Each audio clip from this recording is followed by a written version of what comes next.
Hello, everybody, and welcome to the second edition of How Big Is Your God? And this is a series that we are embarking on in an effort to get to know God better.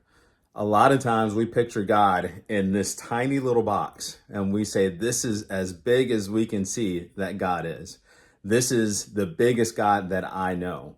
But one of the things that scripture tells us, and one of the things that we learn as we continue to walk with Christ and to walk with God, is that He is so much bigger than we realize that He is. So, this is an effort to enlarge our territories, to expand our minds, all in an effort to get to know the God of the universe even better. And in that first episode, we learned about El Shaddai and how He is our all sufficient one, how He is almost like the nourisher. We even use the reference of a mother and breast milk. Well, today we're going to learn about El Elyon. And that's two words. And we use the first word El, just like we did in El Shaddai, where El literally means God. Elyon, Elyon, means the Most High God. So when you put those together, right, you've got the Most High God. El Elyon can literally be expressed as the extreme sovereignty and the majesty of God in His highest preeminence.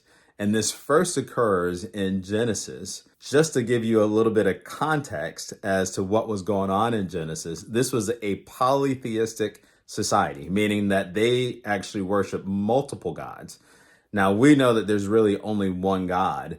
And since this was brought in Genesis, that we're saying that God introduced Himself as the Most High God, meaning the top, the best, the biggest, really kind of the only. He didn't say the only, but He said the Most High, because He was meeting these people where they were. And again, in that polytheistic society, they had a God of this and a God of that and a God of whatever. This is most notably highlighted when Moses was bringing the Jews out of Egypt and God brought down the 10 plagues. Well, each of those 10 plagues was intended to attack one of their little g gods and to show how He had overcome all of those gods. So El Elyon, the God Most High, is the God of the universe. And this is so awesome that we serve a God that meets us where we are, where He could have come in and said, I am the only God, and He would have been right. But He came in and said, I am the Most High God, to truly meet those people right where they were. And I can tell you, He wants to meet you right where you are. He wants to meet me right where I am if we seek Him. But literally, why did we have so many different names of God? Why doesn't He just tell us everything that we need to know? Well, there's a song called The Throne Room written by Kim Walker Smith. And some of the lyrics in that song say, and I fall on my face with angels and saints, and all I can say is, holy, holy, holy are you, God. My heart can't contain the weight of your name.